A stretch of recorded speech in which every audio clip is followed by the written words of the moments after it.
wal Jamaah buat istilah lain, menyebut diri mereka mengajarkan akidah Nabi, sahabat Nabi, tabi'in, generasi pertama, kedua, ketiga.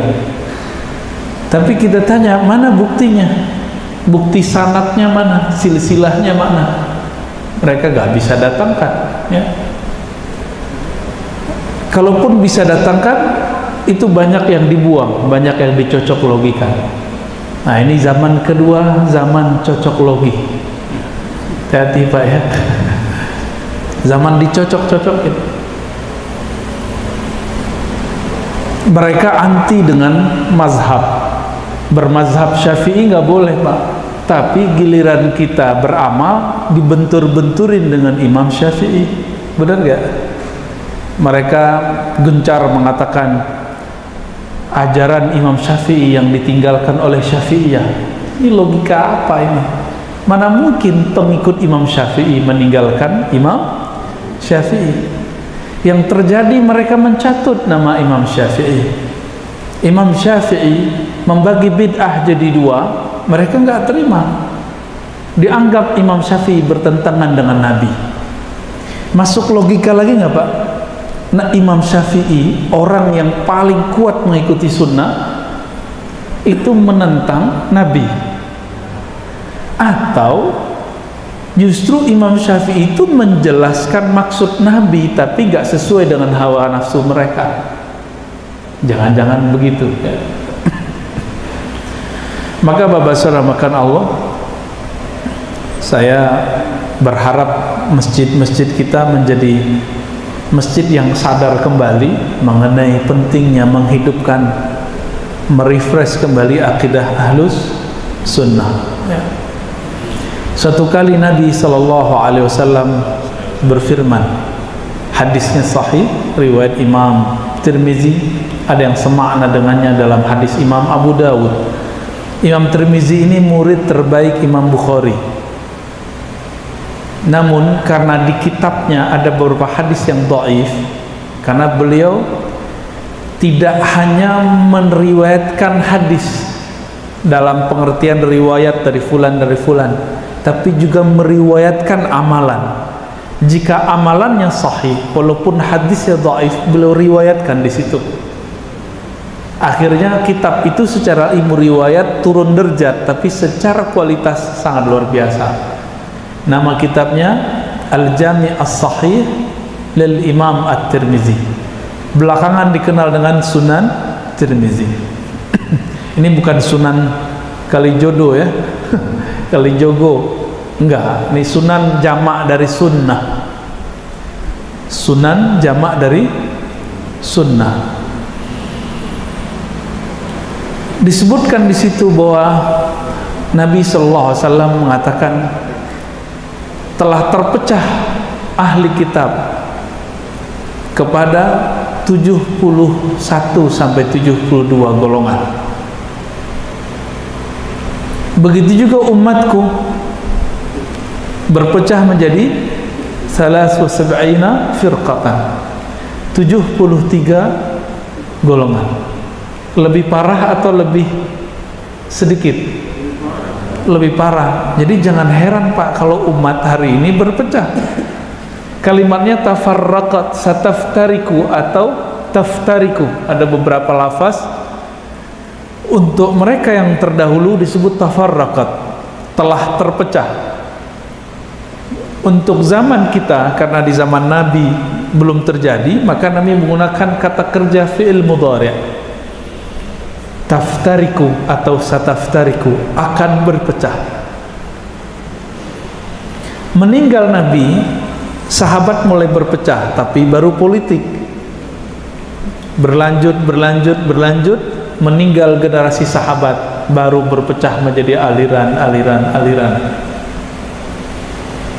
Dan alhamdulillah Islam yang masuk ke negeri kita, Islam Ahlus Sunnah wal Jamaah, yang Nabi sebutkan di hadis itu. Apa kata beliau?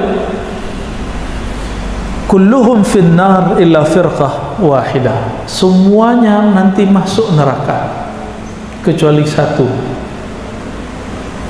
Siapa mereka? Kalimatnya bukan Ahlussunnah wal Jamaah. Ahlussunnah wal Jamaah itu terjemahannya. Ma'ana alaihi wa ashabi. Kelompok mana saja yang aku menjadi ikutannya, ma'ana alaihi, disebut Ahlus Sunnah. Wa ashabi, dan jamaah sahabat-sahabatku, maka disebutlah Ahlus Sunnah wal Jamaah.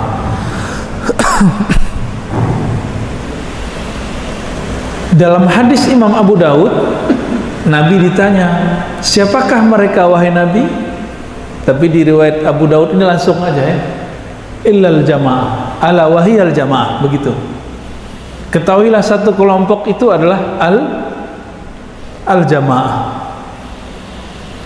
Al-jamaah di situ bukanlah pengajian jemaah kelompok apa, bukan. Al-jamaah di situ adalah al-jamaah, yakni jamaatul muslimin, kelompok umat Islam yang mengikuti Rasulullah.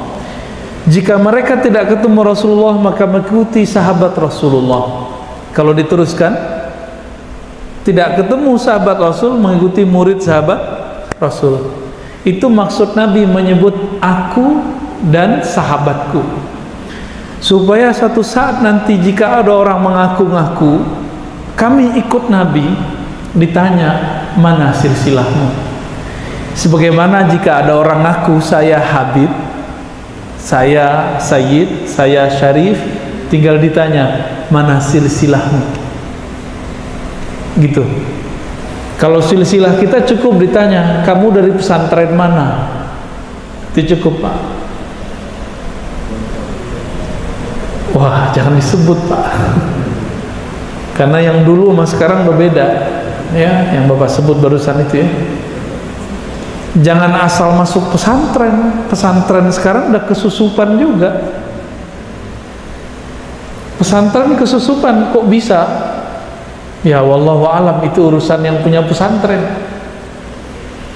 Yang mengkhawatirkan sekarang di negeri kita, pesantren-pesantren tertentu sudah memasukkan akidah yang di dalamnya ada takfir dan tabdiyah, mengkafirkan dan membid'ah-bid'ahkan.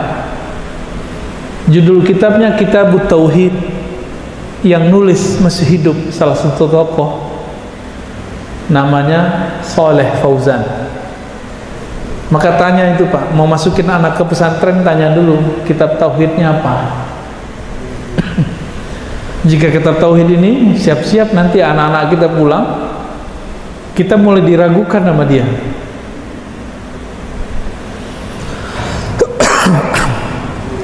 Maaf, ini belum istirahat dari kemarin Pak. Bismillah. Full dari subuh ketemu subuh lagi.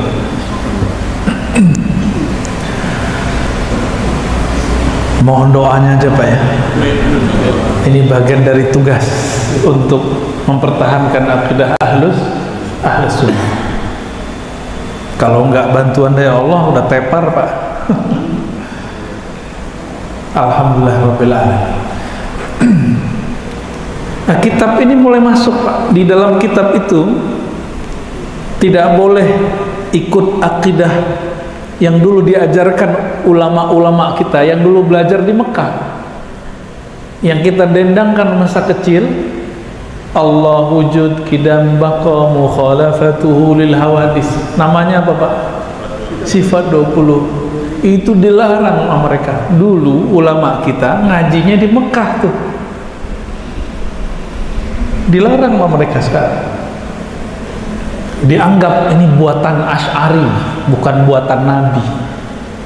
Jadi mereka membenturkan ulama sama Nabi. Itu cara cuci otaknya. Yang paling lucu apa? Imam Syafi'i nggak ikut Asy'ari, Bukhari nggak ikut Asy'ari, 4 imam nggak ikut Asy'ari. Ya itu namanya jahilun. Maksud jahilun tuh nggak ngerti sejarah. Duluan Asy'ari itu Syafi'i. Bingung ya? Imam Syafi'i lahir 150 Hijriah. Imam Asy'ari 1 abad setelah itu baru lahir, 250-an. Ya nggak mungkin Syafi'i ikut Asy'ari. Yang paling lucu lagi apa? Rasulullah Muhammad tidak ikut Asy'ari. Itu lebih parah itu, Pak. Jahilunnya sudah murokabun. Logika apa itu yang dibangun? Katanya nggak boleh pakai logika, katanya nggak boleh pakai ro'yu dan akal. Itu ngakali, ketahuan di situ nggak ngajinya. Imam Asy'ari itu berguru kepada orang yang ikut murid Imam Syafi'i. Siapa nama guru Imam Asy'ari? Namanya Zakaria ibn Yahya As-Saji. Berguru beliau kepada Imam Ahmad, Imam Muzani, Imam Qarabisi. 3 imam ini adalah murid terbaik Imam Syafi'i. Jadi Imam Asy'ari itu ikut akidah Imam Syafi'i. Makanya dalam kitab I'tiqad Imam Baihaqi, akidah Imam Asy'ari itu akidahnya Imam Syafi'i disebutkan sama. Penjelasan per bab itu biasanya jika ada riwayat dari Imam Syafi'i disebutkan. Tapi karena mereka tidak mau tahu, orang kalau sudah benci, apapun kalam kita ditolak. Ya. Tapi kalau sudah cinta, salah pun diterima. Ya. Kalau orang alim nggak begitu, nggak dengan cinta-cinta buta, tapi dengan ilmu. Semoga kita cintanya dengan ilmu. Amin ya rabbal alamin. Hadisnya cuma berbicara begitu, Pak. Ma'ana alaihi wa ashabi. Diklaim oleh mereka ikut imam tidak boleh. Yang boleh cuma ikut Nabi. Ya iyalah, ikut Nabi. Cuma yang ngerti ajaran Nabi imam atau ente gitu. Imam atau kitab? Imam, karena kitab itu yang nulis imam. Gak boleh ikut Imam Syafi'i, gak boleh ikut Asy'ari, ikutnya Sahih Bukhari. Lah Sahih Bukhari kitab siapa? Kitab Imam Bukhari. Tuh jawab pinter, Pak. Kitab Imam Bukhari. Imam Bukhari murid siapa? Imam Bukhari satu angkatan sama As-Saji tadi, cuma lebih tua. Berguru kepada murid-murid Imam Syafi'i, Imam Ishaq bin Rahawai, Imam Ahmad bin Hanbal, Imam Qutaibah, Humaydi. Tuh jadi banyak, Pak. Semoga pusing, pulang-pulang botak. Itu murid-murid Imam Syafi'i semua. Berarti Bukhari itu bukan sahabat Rasul. Imam Bukhari itu mengumpulkan riwayat dari guru-gurunya, sehingga terkumpullah jumlah gurunya 1.700. Tapi yang dia pakai riwayatnya tidak sampai 1.700. Imam Bukhari jaraknya dengan Nabi jauh sekali.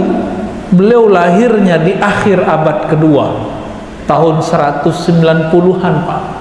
Kira-kira 194. Perkiraan, dulu kan gak ada KTP, gak bisa dicek di Dukcapil.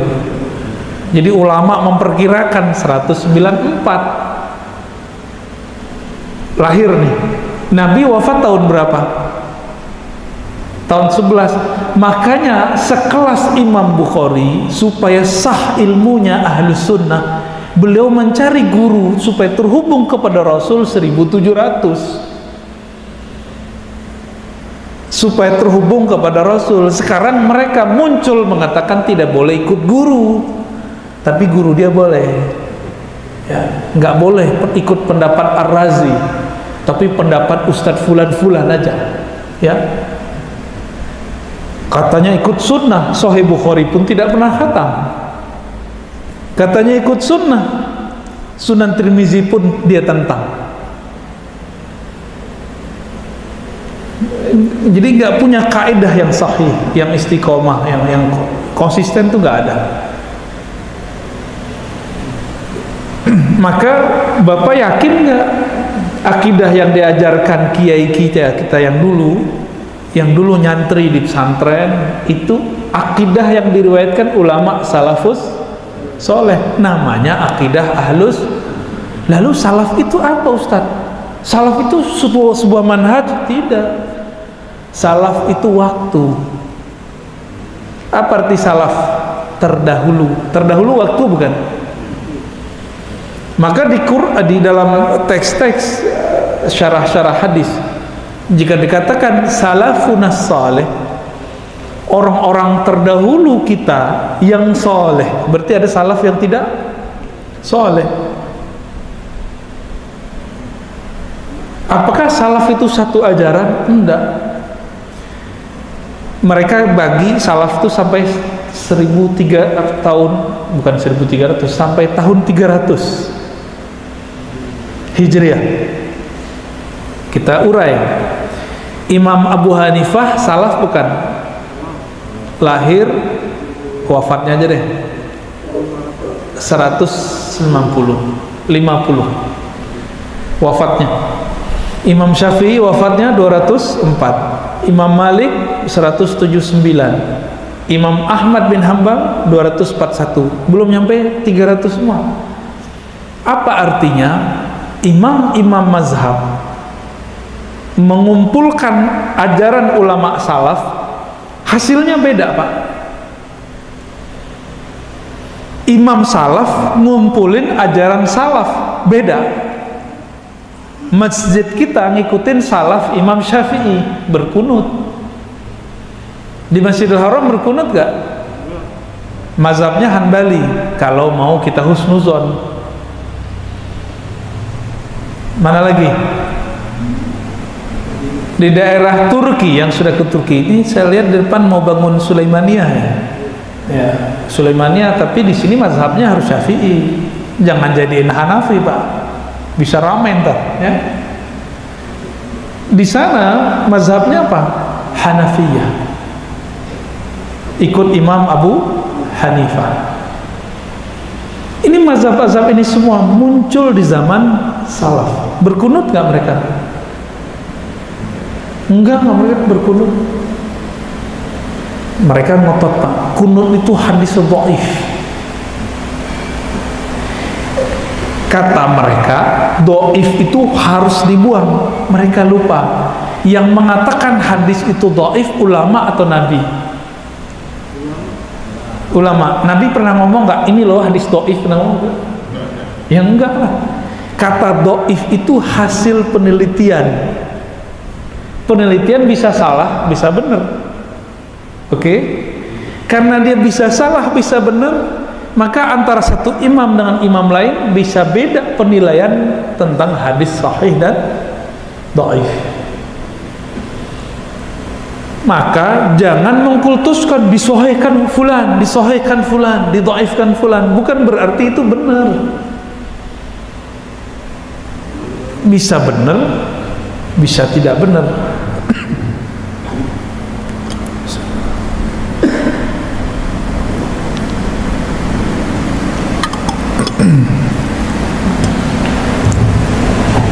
Saya 15 tahun, Pak, tinggal di pesantren hadis. Itu meneliti hadis sahih, tidak sahih. Tiap hari kita meneliti. Itu penelitian saya sering beda sama guru saya itu. Saya bilang sahih, guru saya bilang dhaif. Loh, yang pinter yang mana? Ya gurunya lah. Berarti beliau tahu di mana kelemahan penelitian saya. Tapi mereka nggak mau tahu. Kalau sudah disahihkan Albani, maka mesti diterima. Kalau sudah didhaifkan Albani, mesti ditolak. Loh, Albani, Syekh Albani ini manusia setelah Nabi atau di masa Nabi? Tahun berapa, Pak, dia wafat, Pak? Tahun berapa dia wafat? 99. Tahun 1999. Hitung aja hijriahnya berapa. Dia bilang dhaif, Imam Tirmizi bilang sahih. Bapak ikut siapa? Serius nih? Alhamdulillah, sahih berarti. Tapi mereka sekarang nggak mau tahu. Kalau Albani sudah berbicara, Tirmizi pun dibuang. Sekelas ustadznya nggak ngerti, Pak. Ada ustadz saya tanya, menurut kamu jika ada suatu hadis dha'afahu Albani sahahu Tirmizi, gitu bahasa Arabnya, Pak, sok kerennya gitu kira-kira. Kita nguji dia pakai bahasa Arab saat itu. Apa jawaban dia? Harus ikut Albani. Saya senyum, Pak, mau ketawa, tapi gimana ya, kalau kata teman kita gimana, mau ketawa takut dosa. Akhirnya saya tanya, Ustaz, ente tahu nggak siapa Imam Tirmizi? Ulama. Ya ulama apa? Udah nggak jelas. Asbun, asal bunyi. Akhirnya kita nu'arifu, kita kasih dia pengenalan. Imam Tirmizi itu murid terbaik Imam Bukhari. Murid terbaik Imam Bukhari itu ada Muslim, ada Tirmizi. Nah, ini salah satunya Imam Tirmizi. Imam Tirmizi ini pakar hadis sahih, hadis dhaif, hadis palsu, ngerti dia, Pak. Kalau dia bilang sahih, berarti udah selesai persoalan itu di zaman salaf. Walaupun kita bilang sekarang dhaif. Contoh nih, ini sering saya contohkan di luar karena paling fenomenal soalnya. Kalau anak-anak bayu lahir, cowok diapain, Pak? Diazanin, bukan dikuburin ya. Diazanin, Pak, ya benar. Itu pakai ikut siapa? Imam Tirmizi. Si Ar-Razi meneliti. Hasilnya apa? Hadisnya dhaif. Sama dengan Syekh Albani. Kata Ar-Razi dan Albani, hadisnya dhaif. Bapak ikut yang mana? Tirmizi beneran? Wah, bener nih, Pak. Udah lolos, Pak. Ngajinya udah berarti, Pak. Itu hadis dhaif. Tapi Imam Tirmizi menemukan ulama salaf mengamalkannya. Maka di situ ada sebuah kaidah yang disampaikan oleh Imam Tirmizi. Sahihnya sebuah hadis bukan hanya sebatas kualitas perawi, tapi dicek isi hadisnya ada nggak pengamalan ulama sahabat tabi'in dan ulama salafus saleh. Jika ada, hadisnya langsung naik. Oleh kawan nggak sampai ilmunya ke situ karena dia nggak mengerti Imam Tirmizi gimana. Contoh lain, ini kan bukan mau Ramadan loh, Pak, ya. Tadi pengumumannya mau Ramadan nih. Kita mau Idul Adha, mau berkurban. Biasanya orang kita suka berkurban atas nama orang-orang yang sudah wafat yang dia cintai. Kata mereka, ini Islam Nusantara nih beginian. Nah, bukan. Ini ada di Sunan Tirmizi, Pak. Di Sunan Tirmizi ada riwayat Sayyidina Ali itu berkurbannya pasti 2 kambing, 1 untuk dirinya, 1 untuk Nabi. Nabi sudah wafat. Ditanya oleh beberapa sahabat, apa jawabannya? Beginilah perintah Nabi kepadaku, hakaza amarani Rasulullah sallallahu alaihi wasallam. Berarti wasiat toh. Imam Tirmizi tahu hadis ini dhaif. Ini dhaif, Pak, saya beriwayat. Tapi dia kemudian kemukakan pandangan guru-gurunya salafus soleh yang merupakan gurunya juga Imam Bukhari, berguru ke orang-orang itu. Dinukillah pendapat Imam Ibnul Mubarak yang sezaman dengan Imam Malik. Apa kata Ibnul Mubarak? Jika orang berkurban untuk orang mati, maka sebaiknya tidak memakannya, tidak mengambil jatah. Kan ada jatah biasanya, Pak, ya? Kenapa? Diharapkan itu jadi sedekah semua untuk orang yang wafat. Tapi boleh nggak diambil? Ya boleh, cuma dihancurkan untuk sedekahin semua kecuali kita masih hidup. Seumur-umur, walaupun umur saya belum seumur bapak ya, daging paling enak tuh daging kurban Pak. Saya nggak tahu, dagingnya kayak gembira, kita makan tuh dia senang. Itu daging, maka saya kalau dikasih daging kurban saya senang banget. Di sup aja apa, diapain juga enak, diosek-osek juga enak. Sebanyak itu hewan yang terpilih kurban, kemah hewan-hewan itu dia senang itu Pak, bahagia dia itu. Daging paling enak setahu saya, walaupun penjagalnya motongnya sembarangan kan, yang penting selesai cepat bagi, tapi itu paling enak. Wallahu a'lam bishawab. Kenapa? Nanti cari tahu lah Pak penjagal gimana. Kembali ke yang tadi. Jadi ulama salaf ketika mengumpulkan ajaran salaf beda. Terus orang zaman now mengklaim ajaran salaf itu satu. Bahlul nggak tuh? Kebahlulan yang bermanhaj. Tahu bahlul kan Pak? Itu istilah Arab itu Pak. Betapa kontradiktifnya ulama salaf zaman dahulu, zaman yang masih dekat ke zaman Rasul, ketika mereka mengumpulkan ajaran-ajaran salaf, ketemu perbedaan. Dan mazhab itu banyak loh Pak. Imam Mujtahid aja yang terrecord datanya lebih dari 100. Berarti mazhab ada 100-an lebih. Zaman salaf loh Pak, lebih dari 100, bayangin coba. Imam Tirmizi sama gurunya Bukhari udah beda. Padahal beda kampung doang, satu Tirmizi, satu Bukhara. Lumayan ada sekian ratus kilo. Kayak sini ke Bandung lah, udah beda mazhab. Belakangan beda masjid, beda mazhab. Belakangan lagi satu masjid, beda mazhab. Ya. Oleh mereka semenjak tahun 1924 perbedaan itu ditutup dan dihilangkan. Jadilah sekarang Pak Haji nggak ngerti perbedaan. Awal-awal tahun 70-an 80-an Pak Haji ini belagu-belagu.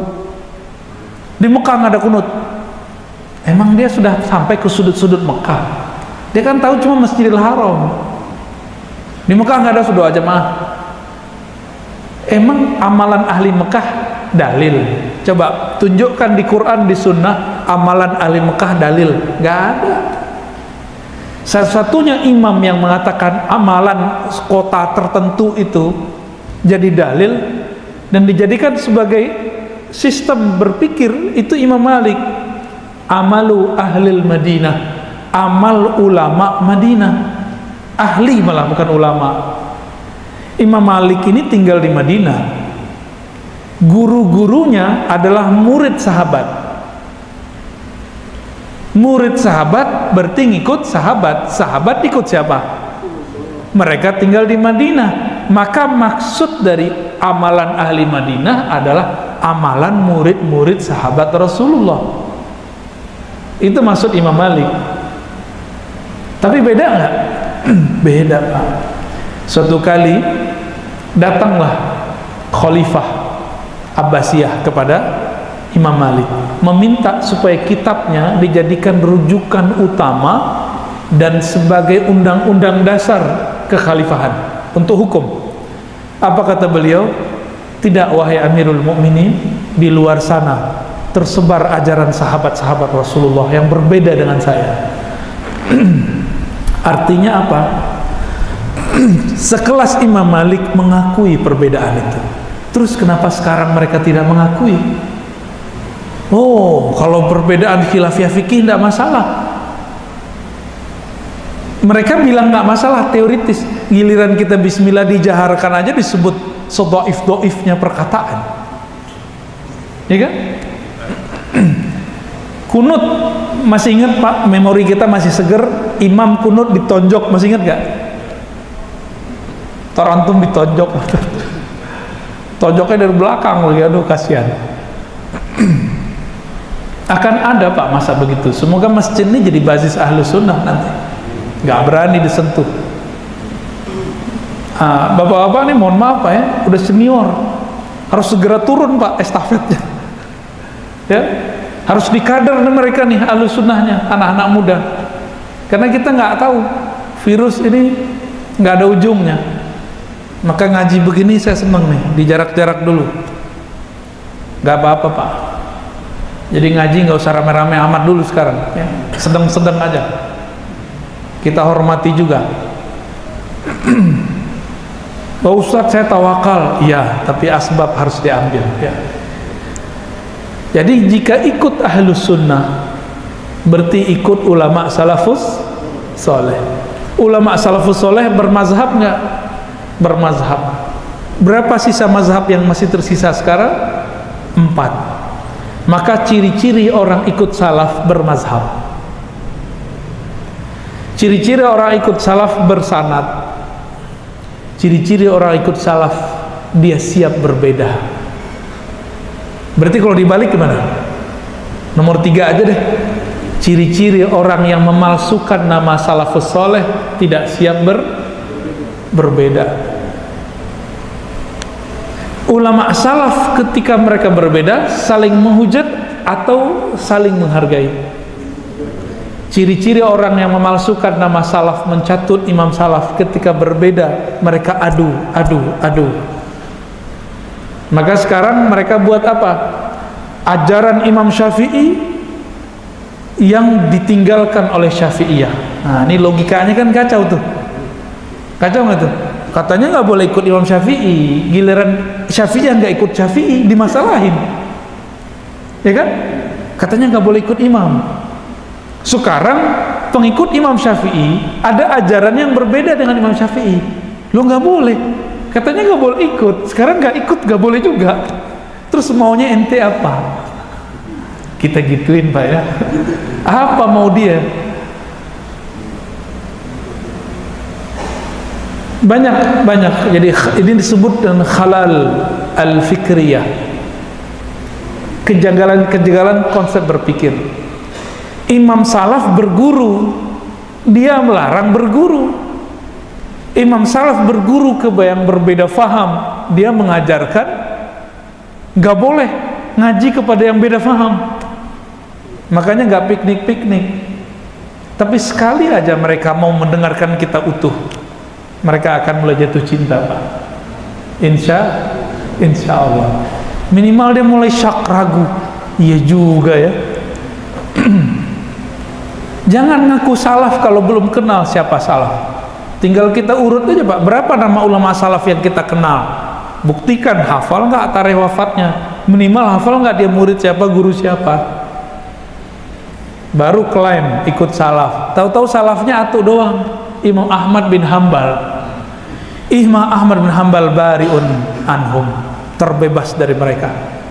Imam Ahmad gak ada hubungan sama mereka. Apa sebab?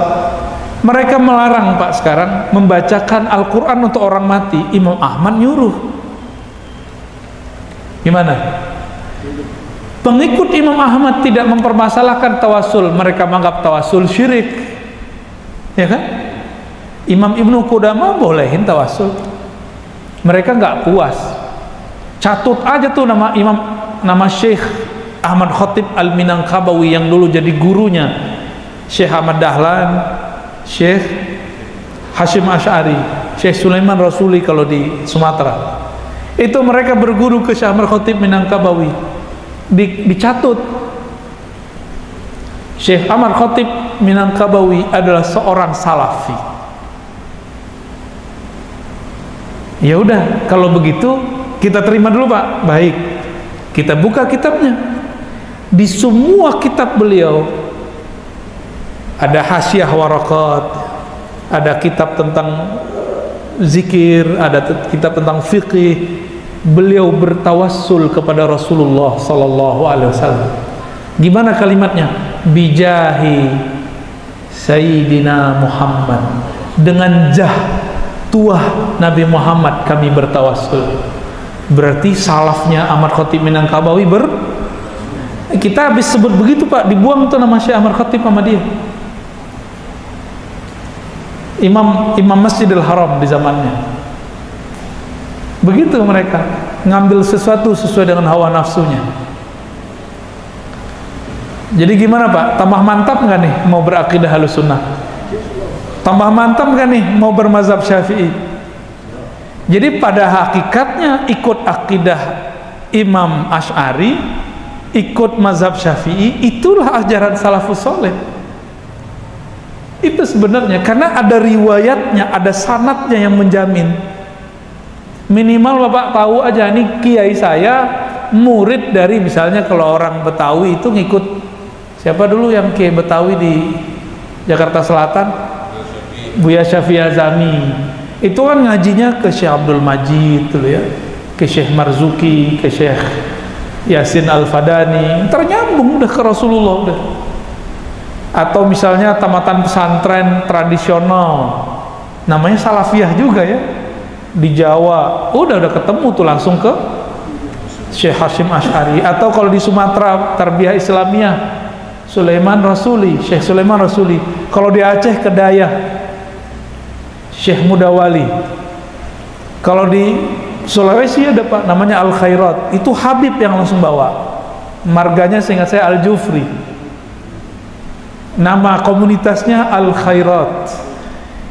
Di Jakarta ada muridnya perempuan, muridnya langsung tuh, seingat saya mulai langsung ya, Profesor Dr. Huzaimah, rektor IIKI sekarang, udah sepuh juga Pak, masih aktif, diberkahi Allah hidupnya. Sama akidahnya semua. Di Lombok ada namanya NW. Jadi kalau di Jawa ada NU, di Lombok ada U-nya double, namanya W, Nahdlatul Watan. Syekh Abdul Majid juga namanya. Itu semua akidahnya sama semua. Bapak kalau kurang percaya kita cek. Di Mekah sebelum ada sekarang Saudi sekarang, sudah ada satu madrasah namanya Saulatiyah.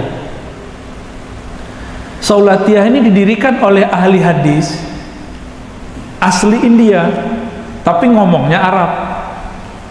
Dulu masyaikh kita belajar di sono. Akidahnya apa Saulatiyah?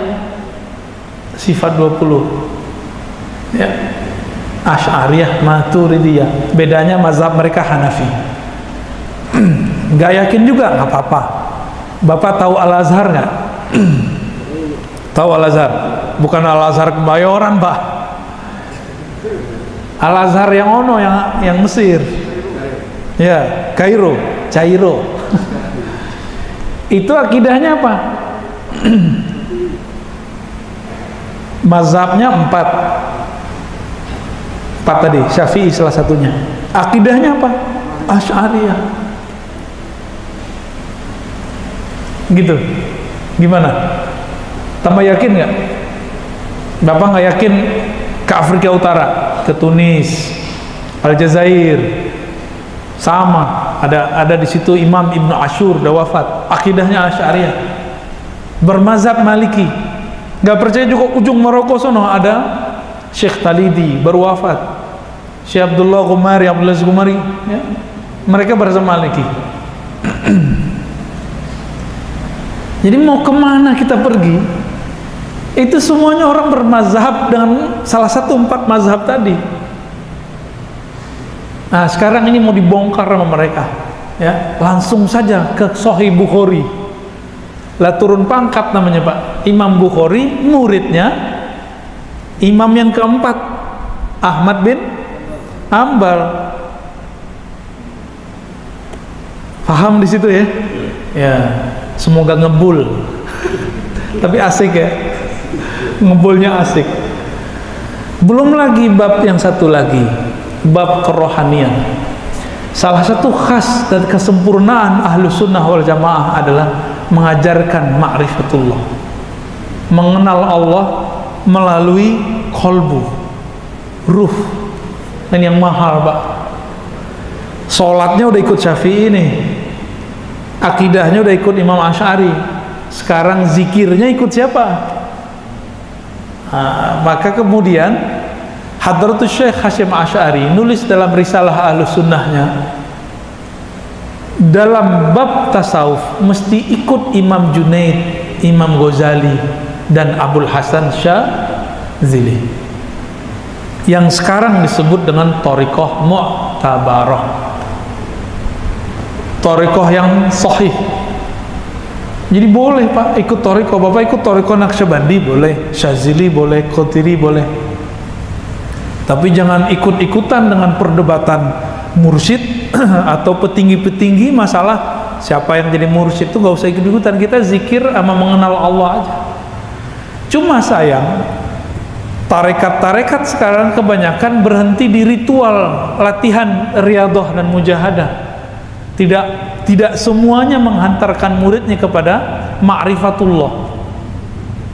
Udah sibuk di ijazah-ijazahan zikir.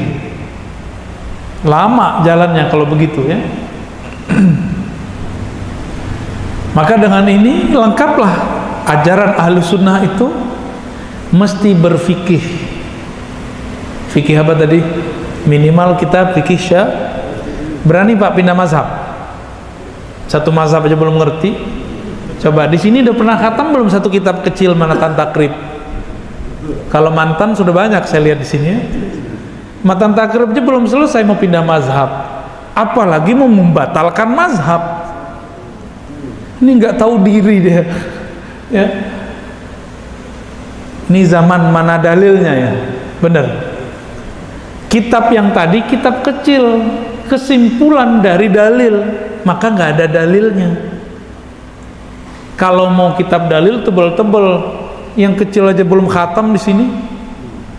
Dikasih kitab dalil namanya Bulughul Maram, mereka pretelin di Bulughul Maram ada ajaran berkunut. Itu mereka karena hadisnya yang dhaif, mereka anggap itu dibuang. Ternyata antara ahli fikih dengan ahli hadis itu beda perspektif Pak, masalah hadis. Bagi ahli hadis dhaif buang. Tapi kalau dia ngerti fikih, enggak semua hadis dhaif dibuang.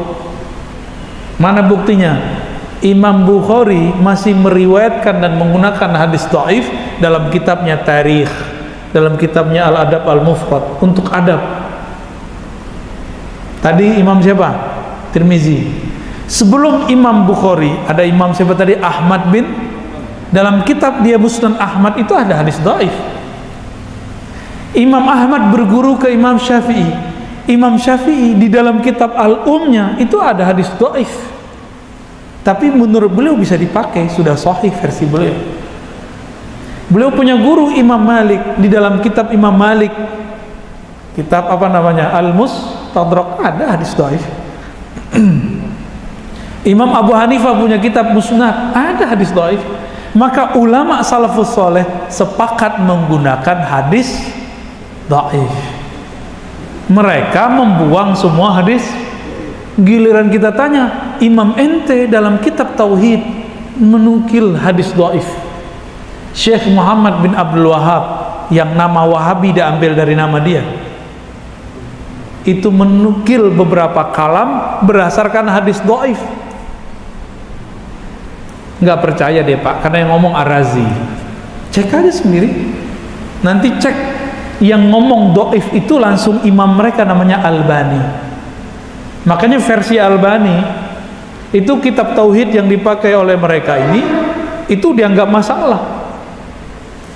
Kenapa? Hadisnya ada yang dhaif. Masa menggunakan hadis dhaif dalam bab akidah? Kita aja bab fikih dibantai-bantai setiap hari ya. Jadi menghadapi orang-orang yang ngaku Ahlus Sunnah tapi tidak punya bukti itu mudah sebenarnya. Tanya aja sanad silsilah. Sama kayak Habib ngaku Habib, tanya aja fam ente apa? Mana buktinya? Boleh Pak nanyain Habib, biar nggak salah-salah ntar. Itu baru Habib jasadi, apalagi Habib keilmuan. Maka ulama itu Habib sebenarnya, tapi ilmunya doang, jasadnya enggak, hidungnya kan nggak mancung, pesek-pesek no. Baik, kira-kira gitu Pak. Udah jam 6. Ini baru pemanasan ini Pak, pemanasan global. Ya, tafadhol. Baik, selanjutnya mungkin ada yang bertanya. Assalamualaikum.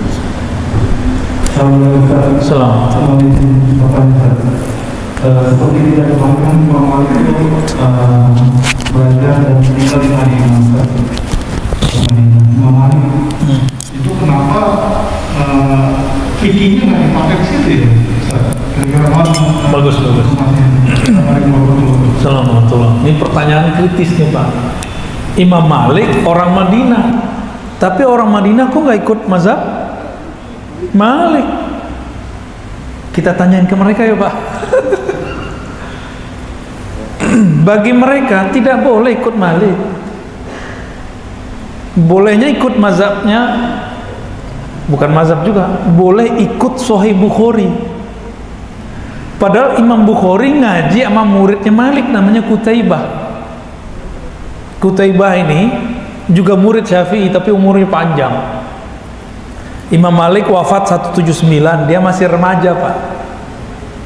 Ngaji Imam Qutaibah, meninggal tahun 240, umurnya sekitar 90 lah. Muridnya namanya Bukhari. Makanya dalam kitab-kitab orang-orang Maliki, Imam Syafi'i dianggap Malikiyah.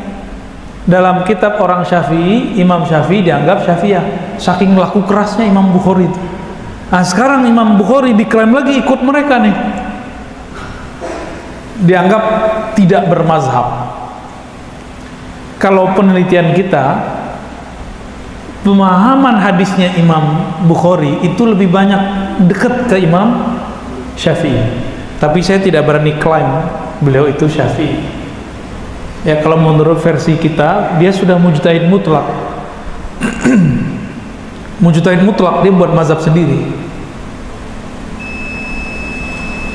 Tapi ya begitulah.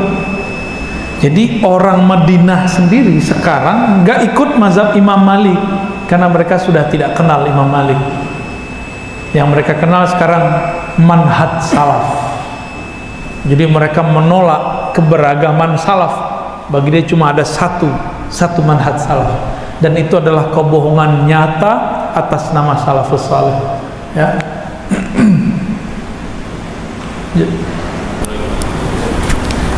Itu lagi baik. Assalamualaikum warahmatullahi wabarakatuh. Assalamualaikum. Jadi pengajian baru kali ini rasanya sangat menarik sekali. Terutama bagi kami yang awal. Jadi dari penduduk Indonesia yang mayoritas Muslim tetapi dalam bermacam masyarakat. Mungkin bagi orang-orang yang sudah keluar dari pesantren, dari perguruan tinggi Islam yang sudah mapan, itu bisa mungkin mereka mengetahui semua masalah. Tapi bagi kita penduduk Islam yang hanya belajar kepada guru, dan dulu itu kita tidak tahu ini manhajnya apa. Sehingga saya mulai dari kecil dia belajar itu. Memang kita tahu pemegang hanya seperti itu, dua. Jadi Al-Quran dan hadis itu yang kursi, itu yang kita kira-kira orang. Takut ini takut melenceng. Kalau kita pegang hadis ini yang kita katakan banyak sekali. Yang tahu yang ujungnya begini, orang kita salah. Yang tahu ujungnya ini, kalau ini yang benar. Nah, oleh karena itu bagaimana Ustaz supaya kita itu di dalam melaksanakan ibadah jangan terlalu melenceng dengan sebenarnya yang diharapkan oleh kita itu. Yang kita pegang apa? Kalau saya terus terang aja, saya bertobat Al-Quran dan hadis yang kursi. Yang lain kan saya tidak pegang juga, sebab saya takut melenceng gitu. Karena kita orang-orang. Bagaimana caranya itu Ustaz? Terima kasih. Assalamualaikum warahmatullahi wabarakatuh. Bagus Pak. Kegalauan Bapak ini dirasakan mereka karena mereka takut langsung ajalah ke Al-Quran dan Sunnah, tapi mereka lupa Al-Quran itu yang memberikan, yang menyampaikan ke kita itu langsung Allah datang ke Bapak atau lewat ulama Pak? Lewat ulama atau Bapak dapat wahyu lagi? Berarti jika kita ikut Al-Quran tetap saja lewat ulama. Hadis. Tadi saya udah cerita, yang ngumpulin hadis siapa? Imam Bukhari. Imam Bukhari itu nabi atau bukan? Murid nabi atau bukan? Jarak dia dengan nabi hampir 2 abad. Berarti tetap saja jika kita ikut hadis nabi, kudsikah atau bukan, tetap saja ikut lewat imam. Ini contoh kasus sederhana Pak. Di Quran cara sholat subuh ada nggak? Nggak ada. Maka kalau saya mengatakan saya capek ikut imam, banyak perbedaan, saya langsung Quran aja. Nanti Bapak sholat tuh bingung, mulainya dari sujud apa dari ruku. Yang detail di Quran cuma wudhu Pak. Wudhu jelas, surah Al-Ma'idah jelas itu. Tapi giliran sholat, jangan-jangan ntar Bapak mulai dari sujud dulu. Kayaknya sujud paling keren, saya sujud dulu. Enggak. Di Quran cuma dikatakan aqimis salah, dirikan salat. Ada ayat warka'u ma'ar raki'in, rukuklah bersama orang yang rukuk. Ada wasjudu, ada wasjud waqtarib, macam-macam. Bisa-bisa Pak, bingung kita nanti. Maka ayat itu diterjemahkan oleh baginda Nabi SAW. Lalu ini diriwayatkan oleh sahabat, karena kata Nabi, sholatlah kamu seperti melihat aku sholat, bukan seperti di buku.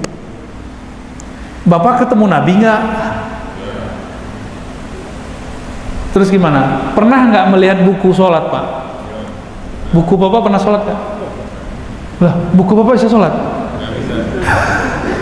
Ini pertanyaan-pertanyaan sederhana aja Pak. Buku bisa sholat nggak? Buku nggak bisa sholat. Yang ngerti buku tetap saja seorang ulama. Maka kemudian dirumuskan, itulah yang disebut mazhab. Jadi mazhab itu ringkasan pemahaman daripada Al-Quran, Sunnah, dan contoh-contoh dari Nabi dan sahabat Nabi. Itu namanya mazhab. Berarti mazhab itu ajaran buatan imam atau menyederhanakan riwayat yang berserakan. Menyederhanakan. Jadi Imam Syafi'i itu bukan ajaran baru. Beliau itu cuma menyederhanakan. Beliau kasih tawaran, nih hasil penyederhanaan saya. Kalau nggak mau ikut nggak masalah. Bapak buat sendiri boleh. Nanti sujudnya duluan paling. Ada nggak di Quran dan di Sunnah? Di Quran aja dulu. Kalau masuk subuh harus azan. Adanya di hadis. Ya kan? Hadis sendiri cara azan macam-macam Pak. Azan kita ini diperdebatkan oleh mazhab yang lain karena riwayatnya berbeda-beda. Sebanyak itu riwayat, imam kita pilihkan nih riwayat yang paling bagus kamu pakai. Saya alhamdulillah Pak, hampir tiap hari baca kitab hadis. Tapi tetap membutuhkan penjelasan imam. Kecuali Bapak udah nggak butuh Pak. Ya, untung Bapaknya senyum Pak. Ya lanjut. Terjawab Pak ya. Jadi jawabannya adalah pertanyaan. Assalamualaikum warahmatullahi wabarakatuh. Bagaimana menyikapi perbedaan-perbedaan yang memang beberapa tahun belakangan ini terasa kita hadapi di terutama di masjid ini sampai tidak berani mendatangkan orang guru yang memang berbeda karena khawatir kami ikut perbedaan itu. Menyikapi terutama yang selalu menyalahkan kita pakai pakaian aja yang itu salah ya. Kita tahlilan tadi salah ya. Kita baca Quran tadi salah sampai itu salah ya. Karena ceritanya tentang neraka dan surga, ceritanya seperti itu dan bagaimana menyikapinya. Bolehkah kita menolak orang-orang yang memang terutama mereka di sini kita sekali tidak mendatangkan guru-guru yang mereka usulkan seperti itu di kelas. Itu bagus. Bukan boleh. Bagus. Karena pengalaman di mana aja Bapak buka celah, itu konflik tidak ada kesudahannya. Saya kan muter aja di masjid-masjid Pak. Kerjaan saya dari masjid ke masjid aja. Ntar pas weekend baru saya ke kampus. Selebihnya masjid, majelis, masjid, majelis. Memang tugasnya begitu. Nah, masjid-masjid kita sekali Bapak biarin konflik. Karena apa? Karena mereka anti toleran. Ada orang berbeda sama kita, tapi dia toleran, itu terima aja Pak. Tapi ini kelompok intoleran, mau mengundang masalah. Jadi itu bukan masalah picik nggak picik, itu masalah Bapak menjaga kemaslahatan atau tidak. Jadi pengurus harus punya pendirian. Bapak beda guru itu yang 3 aja Pak, mazhab, akidah, tasawuf, itu aja digilir. Tafsir hadis, udah gitu aja digilir. Jadi nggak mesti orangnya berbeda faham, ya berbeda mazhab boleh. Jadi silahkan dikelola, karena nanti dipertanggungjawabkan Pak di akhirat. Nah, Bapak yang berjuang, intan surullah yang surkum. Ya kalau terjemahan bebasnya, kamu tidak akan diperjuangkan Allah sampai kamu memperjuangkan ajaran Allah. Semoga nih pengurus ini dicatat sebagai pejuang di sisi Allah. Ya, saya juga pejuang juga berdoanya. Tapi biasanya jadiin tumbal Pak. Kalau ada konflik baru kita diundang, ngadem-ngademin. Biasanya begitu. Dulu pas tahlilan, waktu saya masih remaja, tapi sudah meninggalkan ekstrim itu. Tahlilan, kalau di tempat saya tahlilan itu makanan itu dihidang, kayak makanan Padang Pak, hidang. Kayak kita masuk ke rumah makan Minang, Padang tuh begitu gak dihidang gak? Ngomonglah satu orang, itu makanan kalau nggak diangkat kami nggak naik. Tuh umur saya baru 18 tahun tuh Pak, udah ngurusin yang gitu-gituan sampai sekarang nih belum beres-beres ya. Kita kirain masalahnya kecil, tambah gede. Jujur saya sudah bosen ngomong tentang bid'ah apa, mazhab apa, tuh bosen. Cuma sayanya bosen, bapaknya kan belum bosen, ngerti aja belum, ya kan? Kayak tadi Ustadz sih tamatan Universitas Islam pesantren, kami enggak. Ya saya kemudian jadi ya mundur lagi, kita yang tadinya udah kabur, kita balik lagi Pak. Di kampus saya diketawain Pak ngomong beginian, di pesantren saya diketawain ngomong tahlilan lagi. Hari gini ente masih ngomong begituan, gitu. Digituin Pak saya. Ya kita jawabnya gimana? Ente sih orang pinter, nggak butuh. Kita sih kurang pinter, masih butuh. Diam juga Pak dia. Jadi ada ego orang pesantren. Umat doa kacau begini, dia bilang hari gini masih ngomongin itu. Itu ego mereka, ego intelektual. Nganggap masalah itu beres pada dirinya, lalu tidak mau memperjuangkan orang lain. Keilmuan yang bikin ego. Nah, saya sudah menurunkan ego itu sedikit, ada dikit Pak. Karena ada males juga ngomong beginian. Baik, ada lagi? Ah, sebentar.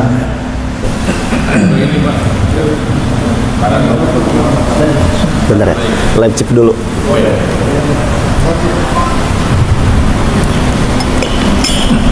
Baik Buya, ini ada pertanyaan daripada jamaah Buya melalui live chat kami dari Khalila Zahira Siregar. Beliau bertanya, apa saja contoh ajaran dalam buku Akidah Sholih Fauzan yang takfiri atau tabdi yang diajarkan di pesantren yang Buya sebutkan tadi? Satu, tawasul syirik. Syirik kafir nggak Pak? Kafir. Dalilnya surah Al-Bayyinah ayat 1. Innal ladzina kafaru min ahlil kitabi wal musyrikin. Sesungguhnya orang-orang yang kafir dari kalangan ahli kitab dan musyrik. Maka musyrik itu kafir. Saleh Fauzan mengatakan pelaku tawasul di luar yang 6, disebutkan ada 6, yaitu tawasul dengan kemuliaan Nabi, ulama, wali, itu dianggap syirik.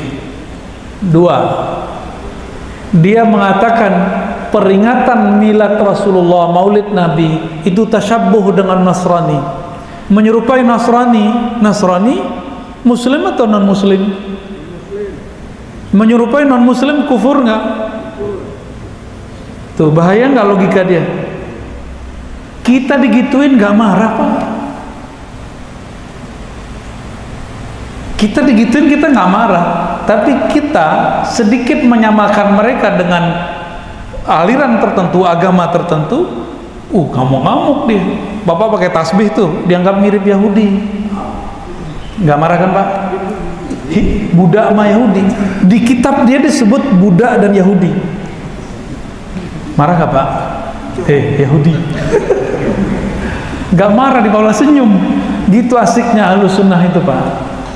Hal-hal yang horor jadi disenyumin. Gak ada di mereka itu. Mereka itu tegang. Kasihan. Itu yang paling bahaya. Lalu dia menyebut orang tabarruk, ubadul kubur, penyembah kubur. Nyembah kubur musyrik nggak? Kafir nggak tuh? 3 aja cukup. Terus mau dipertahankan itu. Maka saya berkali-kali mengimbau, tolong guru-guru pesantren, pimpinan pesantren, kaji ulang nih kitabnya. Kan itu bukan kitabullah. Boleh kok diperdebatkan kalau ilmiah. Kalau perlu kita terima, mau debat ayo. Tapi jangan hujat, saya nggak suka. Ya, hujat antum aja, hujat-hujatan, saya nggak suka.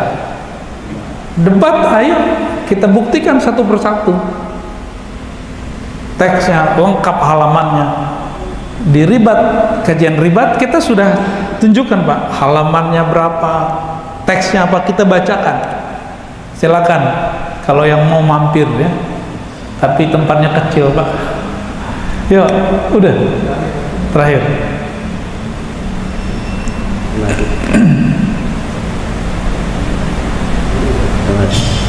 Terima kasih Ustaz. Assalamualaikum warahmatullahi wabarakatuh. Ingat apa yang disampaikan Pak Ustaz tadi, ikut sekali aja ibadah singkat. Saya tadi berpikir bahwa dari pengurus masjid itu tidak sesuai apa yang kita bayangkan. Jadi ternyata pada suatu saat ada satu pengajian tidak lagi dari pengajian ibadah. Lalu kami mencoba menjawab dengan sedikit informasi saja. Oke, kalau begitu pada saat kami mengadakan mereka ikut, tapi juga pada saat mereka mengadakan kami ikut, tapi ternyata jawabannya nggak bisa, nggak ada bisa, nggak paham. Nah pada akhirnya bahwa ini adalah milik bersama, ini milik bersama, tetapi kebersamaan tadi sudah kami sampaikan di depan. Jadi kalau mereka mengadakan kami ikut, kami mengadakan mereka ikut, ternyata jawabannya nggak bisa. Sekali lagi jawabannya nggak bisa. Kalau pada akhirnya bahwa itu nanti akan dituntut keadilannya di sono. Oh Bapak diancam? Bukan diancam, hanya dia bilang aja. Ya itu namanya panitia pengadilan akhirat Pak. Ya artinya bahwa saya masuk neraka kira-kira. Waduh. Cuma kalau mereka menyampaikan ya secara tegas.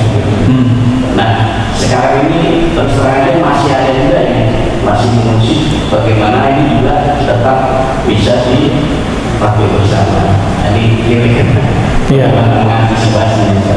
Terima kasih. Buat MOU Pak, kayak tadi buat tulisan itu kesepakatan, oh ini masjid bersama, iya oke. Maka kita ngajinya juga harus bersama. Enggak akan mau. Kita kan udah cobain Pak di Bintaro. Ini kan dekat Bintaro kan, di Bintaro jauh. Pondok Aren, kirain Pondok Aren dekat mana? Atau Ciledug. Iya. Mbak tegas aja. Bahasa diplomatis masih dipermainkan. Langsung aja. Jika kamu merasa ini masjid bersama, ikutin kami ikut Anda. Kalau enggak, sudah cut. Iya, gitu aja. Karena mereka dimanapun sudah masuk, itu semua yang lain dipinggirkan. Beda sama bapak ini. Bapak kalau ini mau mengayomi, niatnya mau mengayomi, sekali diayomi, minta hati, dikasih hati, minta jantung, begitu. Dari mana-mana begitu. Karena kemaslahatannya kurang, ya pintar-pintar aja. Pintar-pintar aja ngajaknya dan menolaknya. Ini bagi mereka, saya ini ahli syubhat, bapak ini ahli bid'ah. Jadi ahlus syubhat wal jamaah. Maka wajar mereka nggak mau ikut kajian kita. Gitu Pak. Bapak ini ahli syubhat, itu celana aja di bawah mata kaki. Neraka itu Pak. Bapak tadi saya lihat nggak ada jenggot kan? Saya masih ada jenggot Pak. Tapi jenggot saya dianggap nggak sunnah. Apalagi Pak Imamnya, coba lihat mana jenggotnya dia, nggak ada.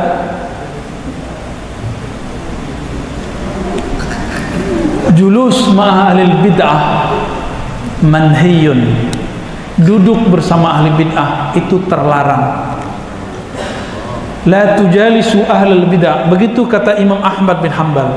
Jangan duduk bersama ahli bid'ah. Tapi Imam Ahmad bermaksud begitu adalah kelompok yang berbeda aliran akidah. Kelompok yang disebut Qadariyah, yang menolak takdir. Mereka mengambil kalam itu lalu dipretelin sesuai nafsunya dan mengatakan ahli bid'ah di situ yasinan, tahlilan, kan nggak nyambung. Nggak nyambung Pak, pakai tasbih, nggak nyambung. Ini fikih, yang itu akidah. Imam Ahmad itu nggak mau nyapa orang yang menolak takdir, nggak mau sholat di belakang orang yang nolak takdir. Jadi yang disebut ahli bid'ah oleh ulama-ulama salafus soleh kelompok Mu'tazilah Qadariyah, bukan yang beda mazhab. Bagi mereka ahli bid'ah itu beda mazhab. Ini aja udah pembohongan atas nama salafus soleh. Jadi mereka nggak akan pernah mau duduk bersama kita Pak. Sekali dia mau duduk sama kita, kalau nggak tengkar cinta, itu aja. Rata-rata jadi cinta sih Pak.